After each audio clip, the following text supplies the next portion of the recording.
आज हम लोग क्लास 7th का ज्योग्राफी सब्जेक्ट का एशिया महादेश चैप्टर देखते हैं। तो फर्स्ट सेमेंटिक एग्ज़ाम में एशिया महादेश चैप्टर से भी क्वेश्चन आने वाला है। तो देखते हैं हम लोग क्वेश्चन आंसर, ठीक है ना। हम किस महादेश में रहते हैं? पता है सबको, हम लोग एशिया महादेश में रहते हैं, ठीक है ना। अब अगला क्वेश्चन देखते हैं, संसार में या दुनिया में कितने महादेश हैं, कौन कौन है? जैसे है 7 महादेश हैं टोटल, ठीक है। पहला है एशिया महादेश, दूसरा है यूरोप महादेश, तीसरा है अफ्रीका महादेश, चौथा है ऑस्ट्रेलिया महादेश, पाँचवां है उत्तरी अमेरिका, छठवां है दक्षिणी अमेरिका और सातवां है अंटार्कटिका है, ठीक है। टोटल 7 महादेश हैं, याद कर लेना, एग्जाम में पूछा जाता है हम किस महादेश में रहते हैं, कौन कौन से महादेश हैं, ठीक है ना। अगला क्वेश्चन देखते हैं, सबसे बड़ा महादेश कौन सा है? 7 में से सबसे बड़ा महादेश कौन सा है? एशिया महादेश में है, एशिया महादेश जिसमें हम लोग रहते हैं, ठीक है। अगला क्वेश्चन है, पृथ्वी का छत किसे कहते हैं? ये भी अक्सर एग्जाम में पूछा जाता है। पामीर का पठार को पृथ्वी का छत कहते हैं, ठीक है। पामीर का पठार याद कर लेना है। अगला क्वेश्चन है, पृथ्वी की बृहत्तम वन भूमि कौन सा है? वो है तैगा वन भूमि, ठीक है। अगला क्वेश्चन है, दुनिया का सबसे ऊंचा चोटी कौन सा है? जानते हैं दुनिया का सबसे ऊंचा चोटी हमारे ही देश बोलेंगे या फिर हमारे ही महादेश के अंदर आता है, एवरेस्ट की चोटी, माउंट एवरेस्ट जिसको बोलते हैं, जिसकी ऊंचाई है कितना? 8,848 है, 8,848 किलोमीटर ऊंचा है। हाँ, अगला है, बृहत्तम झील कौन सा है? सबसे बृहत बड़ा झील कौन सा है? कैस्पियन सागर है। सर्वाधिक वर्षा वाला स्थान कौन सा है? मौसिनराम है, मौसिनराम, ठीक है ना। अगला क्वेश्चन है, पृथ्वी का सर्वाधिक नमकीन झील कौन सा है? मरु सागर है, ठीक है। सबसे अधिक जनसंख्या वाला महादेश कौन सा है? हमारा ही एशिया महादेश है। अगला है, चरम विशिष्टताओं का महादेश किसे कहते हैं? एशिया महादेश को कहते हैं। क्यों कहते हैं चरम विशिष्टता?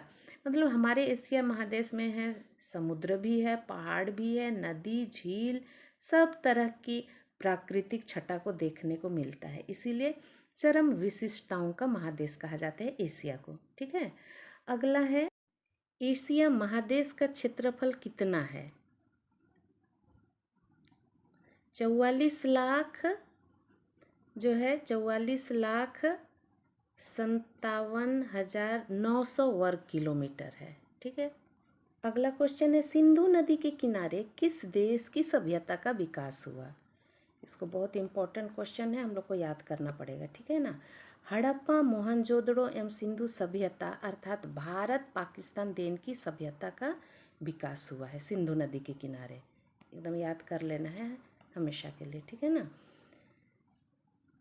आगे क्वेश्चन है, टाइग्रिस यूफ्रेटिस नदी के किनारे किस देश की सभ्यता का विकास हुआ है? वो है मेसोपोटामिया और सुमेर सभ्यता का विकास हुआ है।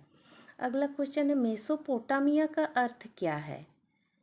मेसोपोटामिया का अर्थ है 2 नदियों के बीच का देश है। एक्चुअली मेसोपोटामिया ग्रीक यानी यूनान शब्द मेसोस और नदी पोटामस से आया है, ठीक है।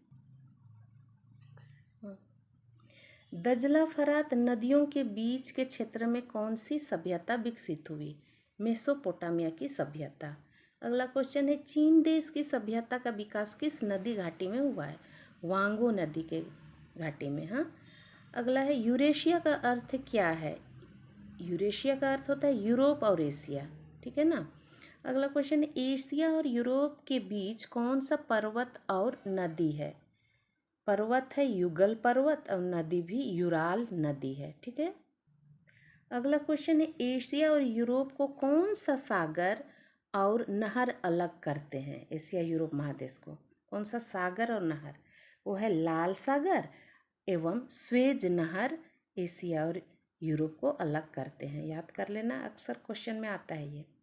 अगला है, एशिया महादेश में देशों की संख्या कितनी है? 48 देश हैं एशिया महादेश के अंदर, ठीक है ना।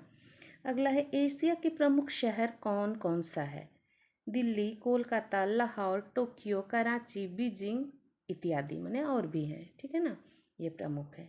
अगला है एशिया महादेश के प्रमुख पठार कौन सा है? पामीर का पठार और आर्मेनिय पठार है। अगला क्वेश्चन है हिमालय और क्वेनलुन पर्वतों के बीच कौन सा पठार है? तिब्बत का पठार है। इसको उल्टा करके भी क्वेश्चन आ सकता है, तिब्बत का पठार किन पर्वतों के बीच में है कहा जा सकता है, ठीक है। तो उसका आंसर होगा हिमालय और क्वेनलुन पर्वतों के बीच में है, कह देना है, ठीक है ना। अगला है तिब्बत पठार के उत्तर पूर्व कौन सा पठार है? मंगोलिया का पठार है। अगला है पॉन्टिक और ट्रास पर्वत श्रेणियों के बीच कौन सा पठार है? अना अनातोलिया का पठार है। अगला है एशिया की किस नदी को स्वर्ण किरण नदी कहते हैं? यांगसी क्यांग नदी को स्वर्ण किरण नदी कहते हैं, ठीक है। अगला क्वेश्चन है एशिया की पूर्व की ओर प्रवाहित होने वाली दो नदियों के नाम जो चीन सागर में गिरती है, वो है यांगसी क्यांग और सियांग।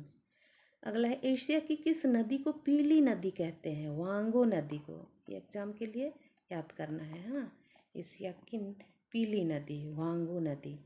अगला है एशिया की दीर्घतम यानी सबसे लंबी नदी कौन सा है? वो है यांगसी क्यांग नदी, सबसे लंबी नदी है जिसकी लंबाई है 6300 किलोमीटर, ठीक है। अगला है गंगा नदी की लंबाई कितनी है? वो है 2510 किलोमीटर है, ठीक। अगला क्वेश्चन है ब्रह्मपुत्र नदी की लंबाई कितनी है? वो है 2900 किलोमीटर। अगला है विश्व के बृहत्तम खनिज तेल निकालने वाला केंद्र कौन सा है? धावर है, जगह का नाम धावर, खनिज तेल निकालने का केंद्र। अगला है विश्व का बृहत्तम समुद्र तेल कूप है ना, का नाम क्या है? वो है सफानिय है, सफानिय।